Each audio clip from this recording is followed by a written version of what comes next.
ju e nisët me çështjen e dialogut dhe nëse dikush pa dialoguar, pa ulur në tryezë, pa pasur mundësinë thot çfarë mendon, nëse vendos kusht dhe thot jo me këtë, jo me atë, atëherë ka mbaruar çdo lloj nisme politike qytetare apo nisëm dialogu siç e quajtë. Kjo është, unë e kuptoj që çdo kusht, qoftë një kryetar i partie të re, qoftë dikush i cili mendon se do ta shpëtojë Shqipërinë për një periudhë shumë të shkurtër, ka idetë e tij politike dhe mënyrën e tij se si do të bëjë politikë dhe si do të vinë pushtet. Por sot në këtë gjendje që është Shqipëria, meqense nisëm me faktin se pse ne krijuam këtë forum për dialog politik,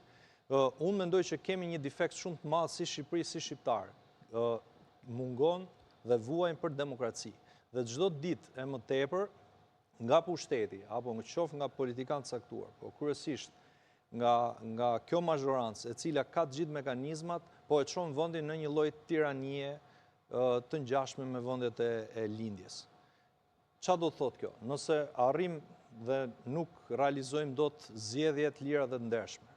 nëse nuk kemi një qasje të drejtë të arsyeshme për zgjedhjet lokale, për mënyrën se si do i organizojmë bashkitë, si do i organizojmë pjesën tjetër e qeverisë vendore. Nëse nuk prodhojmë dot shpresë dhe alternativë që në zgjedhjet qendrore, që do mbahen pas 3 vjetësh, do ketë një forcë të arsyeshme e cila mund të konkurrojë dhe duhet të konkurrojë siç funksionon një demokraci normale, partinë sot në pushtet. Nëse nuk arrim do të prodhojmë disa elementë që mendojmë ne janë përbashkuese për opozitën, atëherë kush është kuptimi i të bërit opozitë? Kush është kuptimi i të gjithë atyre qytetarëve të cilët duan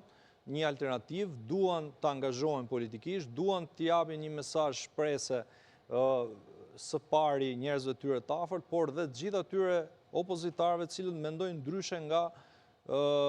qeveria aktuale.